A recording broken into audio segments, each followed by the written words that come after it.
Before the Second World War, the Luftwaffe, German Air Force, sought a new modern fighter to replace its aging biplanes.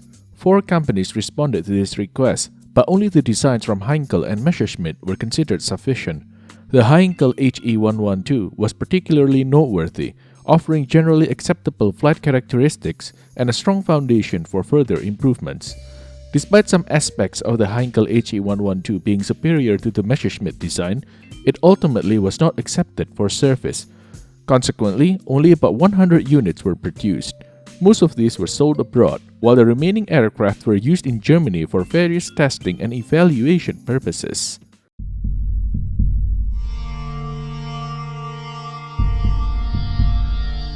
The rise of the Nazis to power in Germany marked the beginning of a significant reconstruction and massive expansion of the German military, including the newly formed Luftwaffe. Ample funding was secured by the state, and numerous projects were launched to develop new modern aircraft. Thus, within just a few years of rapid growth, the Luftwaffe was becoming one of the most modern air forces in the world.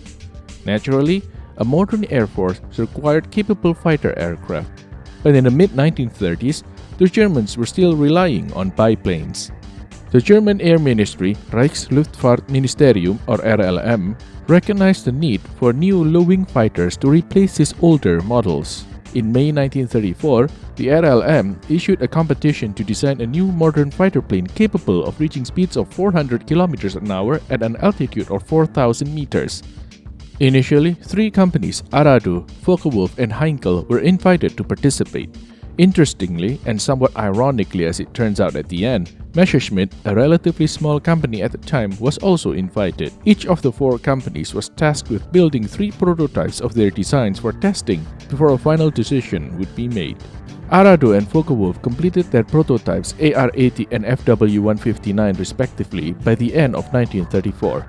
The Heinkel He-112 and Messerschmitt BF-109 prototypes took longer to complete, with their completion in September 1935.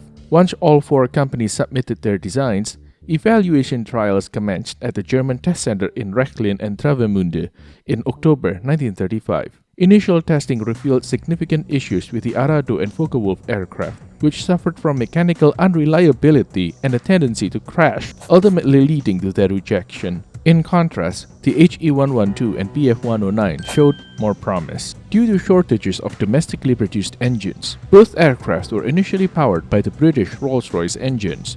The first He-112 prototype was equipped with a 695 horsepower Rolls-Royce Kestrel engine during its trial.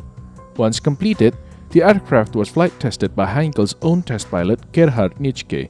Although Nitschke provided a generally positive assessment of its performance, he noted that the aircraft's drag was somewhat higher than anticipated. Nonetheless, Heinkel considered the overall performance satisfactory for the competition and decided to continue with the project. The prototype arrived at the designated test center in Travemünde by the end of 1935. During a series of flight tests, it achieved a maximum speed of 466 km per hour. It was clear that the RLM would never accept an aircraft powered by a foreign engine, so the Heinkel engineers began working on the second prototype, which was to be equipped with a domestically built one. Once completed, it was powered by a 640 horsepower Junkers Jumo 210C liquid-cooled engine.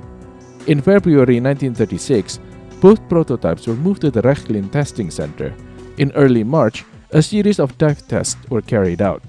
During one of these tests, the second prototype was seriously damaged, but the pilot survived the crash. After a few weeks of repairs by Heinkel, the aircraft was put back into service. However, it was heavily damaged in another landing accident and deemed irreparable.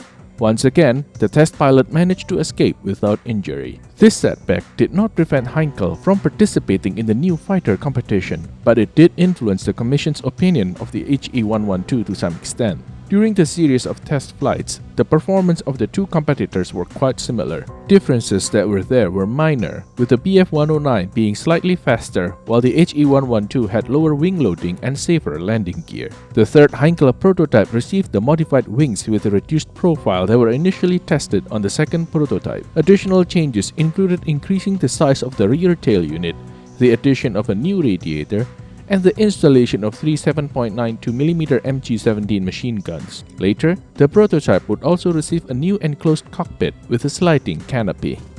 Despite a series of improvements to their HE-112 design, the tide was steadily turning in favor of the Bf-109. The RLM Commission grew increasingly frustrated with Heinkel's constant design changes, and the loss of the second prototype only compounded their concerns. By March 1936, discussions were already underway to declare the Bf-109 the winner.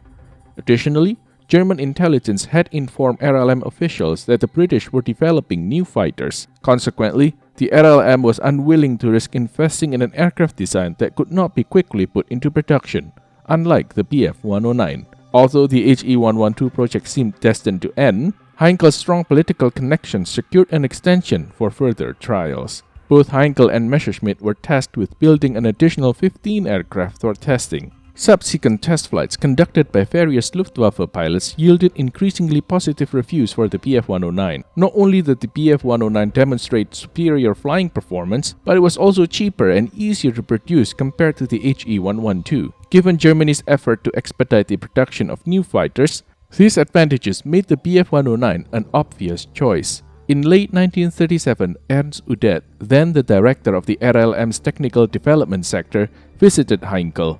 There, he informed Heinkel officials that their plane had been rejected as a fighter, possibly to offset the significant investment in the HE-112 project. Heinkel was granted permission to export the aircraft.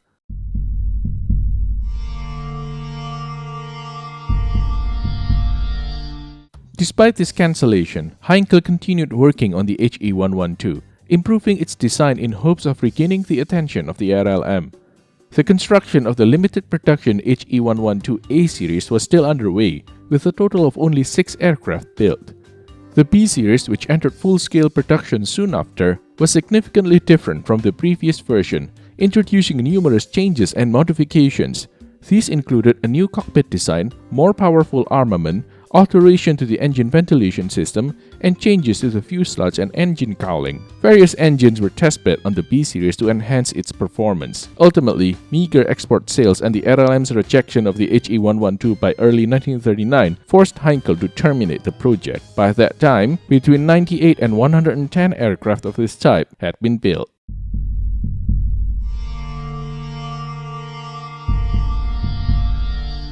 The HE-112 was an all-metal, single-engine fighter aircraft. Its monocoque fuselage featured a metal base covered with riveted stressed metal sheets.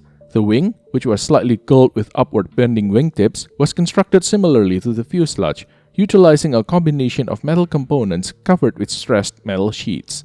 Throughout its development, the HE-112 underwent testing with a variety of engines. The main production version, the HE-112B2, was equipped with a 700 horsepower U-Mode 210G liquid-cooled engine.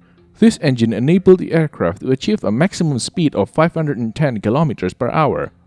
The landing gear of the HE-112 was relatively standard in design, consisting of 2 larger landing wheels that retracted into the wings, and a smaller wheel placed at the rear. The wide stance of the landing gear provided good ground handling and stability during takeoff and landing. The pilot cockpit underwent several modifications throughout the HE-112's production. Initially, it featured an open design with a simple windshield in front of the pilot. Later models incorporated a sliding canopy, which was either partially or fully glazed for better protection and visibility. The armament also evolved over time. The final series of the HE-112 was equipped with 2 7.92mm MG-17 machine guns and 2 2cm Ehrlichen cannons. Each machine gun had an ammunition load of 500 rounds, while the cannons carried 60 rounds each. Additionally, 2 bomb racks could be mounted under the wings, one on each side, capable of carrying a 10-kg anti-personnel bomb each.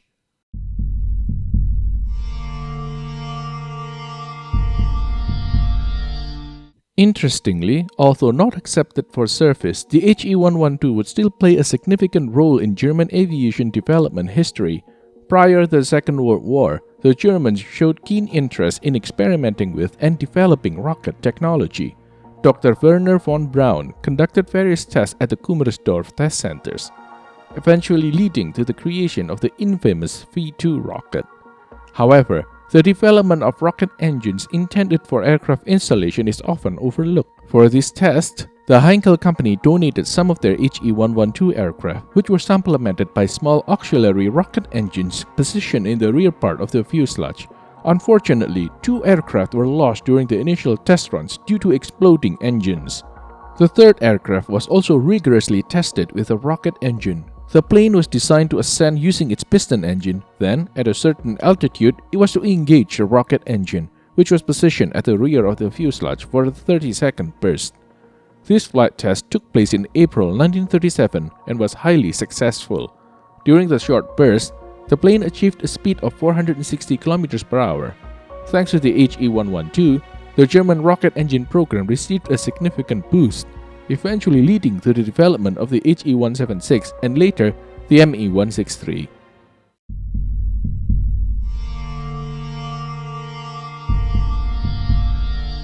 Despite being defeated by the Bf-109, Heinkel received authorization to dispatch one HE-112 to Spain for combat evaluation by the end of 1936.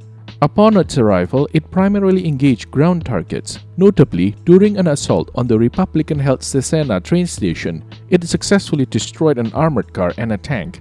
Unfortunately, this plane was later lost in a landing accident in July 1937. Subsequently, 2 more prototypes were dispatched to Spain in 1938.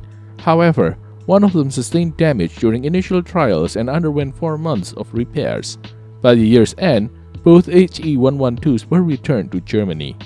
In 1938, escalating tensions surrounding a potential conflict with Czechoslovakia and the Western Allies raised significant concerns within the RLM. The Luftwaffe, still in the process of being fully equipped, was deemed unprepared for open warfare.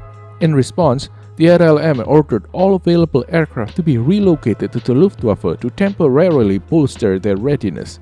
Among these were an undisclosed number of HE-112Bs pressed into service on a temporary basis. Once the crisis abated, these aircrafts were replaced with the more capable Bf-109s.